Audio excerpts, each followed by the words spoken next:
Detajet të reja kanë dalë në dritë lidhur me vrasjen e Recep Ismaili, ngjarje ndodhur një natë më parë në Sarand. Sipas informacionit paraprak dyshohet se në themel të konfliktit ka qenë një përplasje për çështje pronësie mes dy palëve që më pas degradoi në përdorim armësh. Burime nga hajtimi bëjmë me dije se një grup prej 10 personash ka shkuar në karburantin e vëllezërve Ismaili me qëllim për të sqaruar lidhur me konfliktin, por debati verbal është kthyer shpejt në dhunë fizike. Të paktën 10 persona që kërkonin të rrëmbenin një person me të cilin kishin konflikt, i dyshuar për çështje pronësie.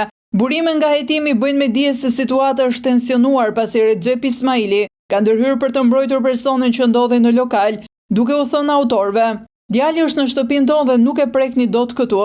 Pas kësaj konflikti ka degraduar në përdorim arme, duke i marrë jetën 66 vjeçarit. Situata është tensionuar më tej në momentin kur nga ana e personave që ndodheshin në lokal dyshohet se është nxjerrë një armë automatike. Në kundërpërgjigje, pala tjetër ka hapur zjarr duke lënë të vdekur Recep Ismailin. Nga të shtënat raportohet se kanë mbetur të plagosur edhe persona nga grupi i autorëve, ndërsa policia vijon hetimet për identifikimin e të gjithë të përfshirëve dhe zbardhjen e plotë të rrethanave të ngjarjes. Në ngjarje autorët kanë lënë edhe një automjet, i cili pritet të ndihmojë grupin hetimor në identifikimin e tyre. Ndërkohë, reagim për ngjarjen ka bërë edhe shoqata Çamëria, e cila e cilësoi Recep Ismailin si një zë të palëkundur të çështjes çame.